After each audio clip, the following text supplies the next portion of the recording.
Hi, this is Lady Lex UK and this is a Dreams tutorial. I've had a request. How do I prevent players from dying from falling off of cliff? Now, I'm assuming they mean how do I stop the player from actually falling off an edge, and not how do I stop my player from dying if they fall off a cliff. Now, if you're after that last statement, then there is a video. It's called Throwing Puppets Off a Cliff, and that'll tell you all about fall heights and how to change it and that sort of thing. So this video we're going to look at invisible barriers, and to be honest with you, the simplest and the method that is probably the one that I would recommend you use is to build walls around your edges. Now, this is a very obvious thing to do, but there you go. You build a wall, you make sure it is high enough. So this one is a little low, so I'll just raise it up a bit. Make sure that it's high enough so that they can't jump over it. And there is your wall. Then you go into its properties, and it'll be visible. Make it not visible, and then when your player tries to walk up to it, there you go, he can't go any further. It's an invisible barrier, and there's it. Now, well, there is dangers, of course, of going over edges which don't have barriers. But there you go. That's the situation. That's not my wall, is it? No. I can't find my wall now. No, where is my wall? No, I can't find it. There we go. It's in front of me. There we are. There's our wall. So you can't go. You can't go past it, and because we're not going to see it. You can optimize this quite a way using the optimize tool. So you decrease the detail because nobody's going to see it. Don't make sure you don't get it too far down, because it then starts becoming too loose, and the player can then walk through it. Let's try that. That should be okay. Yeah, there we go. So our wall can be optimized down to make it the smallest possible thermo, and then you just place that, clone that, and put that all the way around your edges, and there's your invisible barrier. So that's a simple way. There is a more complicated way. Let's have a look at our complicated way. So I've gone into the player's puppet logic and I've popped a tag down. This we're going to use its built-in position detection. This is scene space transform, and I've wired that into a splitter. That splitter then is giving us some options. It's giving us orientation, scale, and position. I'm taking that position tag output and putting that into another splitter, and that's splitting into A, B, and C, which is the X, Y, and Z or Z coordinate there. Right. So what we're going to do, I've got some number displayers here for each of those so I can see. You won't need these in the game, but you'll need these when you're building it so that I can see where the edges are. So I've determined that the X edge, I don't want him walking any further. Whoops. Let's get the calculator. I don't want him working any further than 7.68 in the x-axis.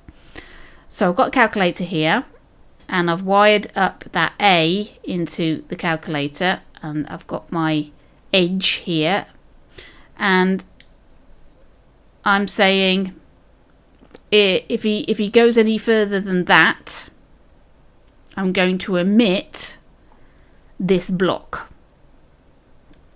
Let's have a look at the emitter.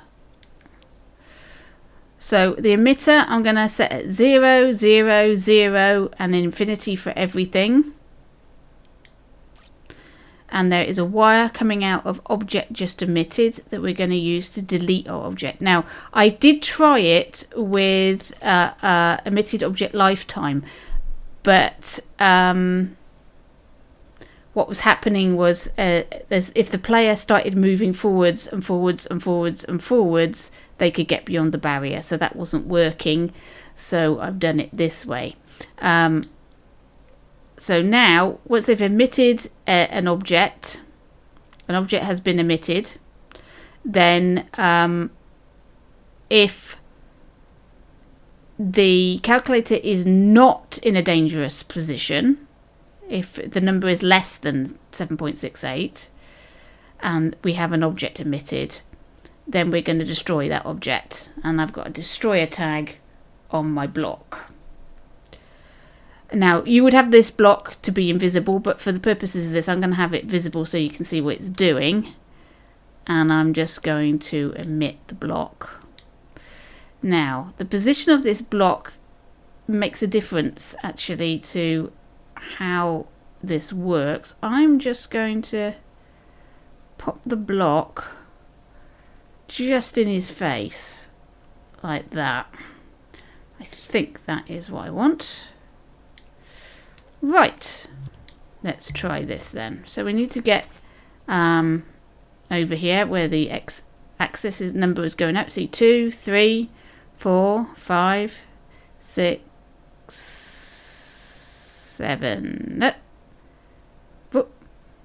Boop.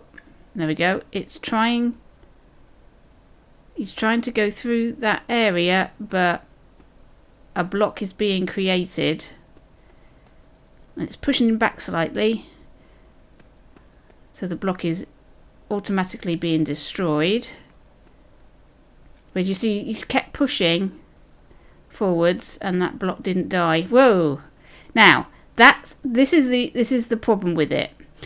It's not totally foolproof, and I have managed to fall off the cliff if I persevere and try at certain strange angles. And you can get off the cliff. But it sort of works. Then, of course, you would make your block invisible and then you wouldn't see it. So we've got to go into the emitter. Object to emit is no longer on. Go into our objects. Make our object invisible. Get the emitter. Emit our object, and now there we go, that's a good position, that's fine. So now we can't see the block, but it's definitely having the effect that that is a barrier and you can't go through it. There we are. So that's another way of doing it. If you don't want to build walls all around and you want something a little bit more technical, you could do this method. And obviously you'd have a number for each of these axes. So if it's smaller than, let's say, 7.6 in the negative direction, and then this one is on that other axis, 7.8. This is a square, so this is going to be the same number for all of them, I think. So let's try it. So we'll have a calculator for all for 4 directions. The B is not used, that is the Y coordinate, that's the up and down, so we don't need to worry about that unless you've got a flying character, in which case you would have to take that into consideration. Right, okay, so we got A, and we're going to say less than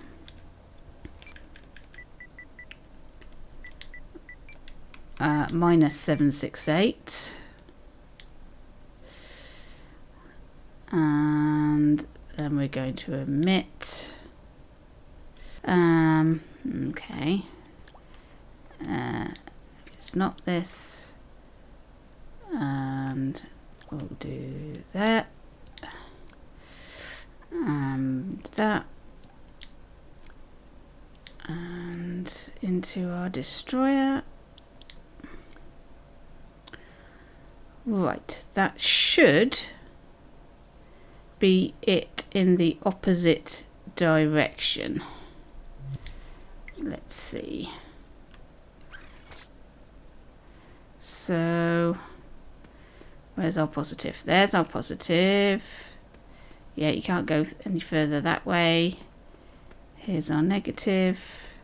Yep, it's been stopped. You can't go any further that way. Aha!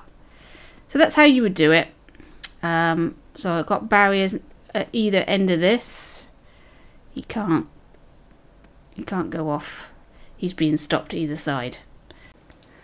Right, I'd finished my video and I thought actually a little addendum to this might not be too bad. I thought I would add a special effect to my puppet when he hits the barrier. So what I'm going to do is I'm going to go into paint mode. This is going to be really, really rough. And you'll make a much nicer thing. But I'm going to just... There we are. Made a bit of a splodge. And what I'm going to do is make it glow.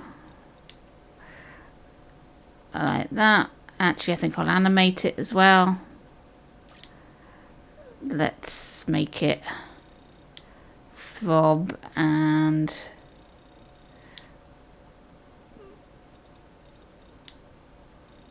flow. No, don't want it flow. Evaporate.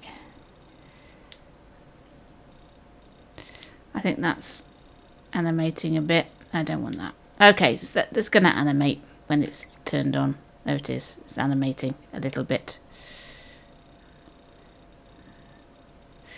Not sure I like that. What if we have it doing boiling?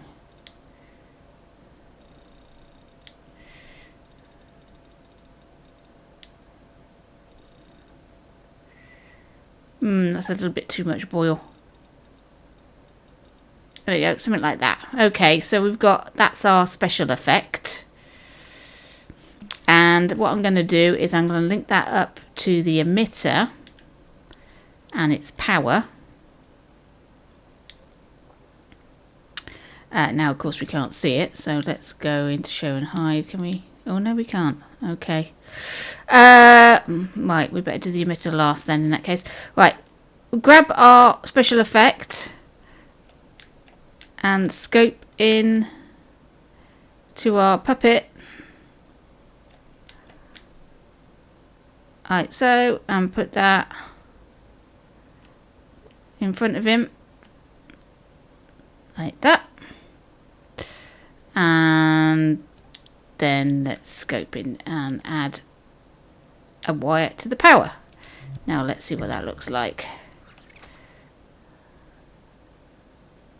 So now when he hits the barrier, you get a flash, a special effect.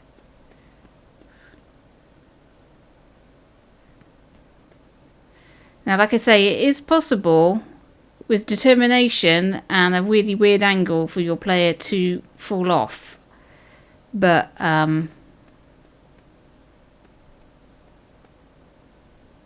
it's pretty cool.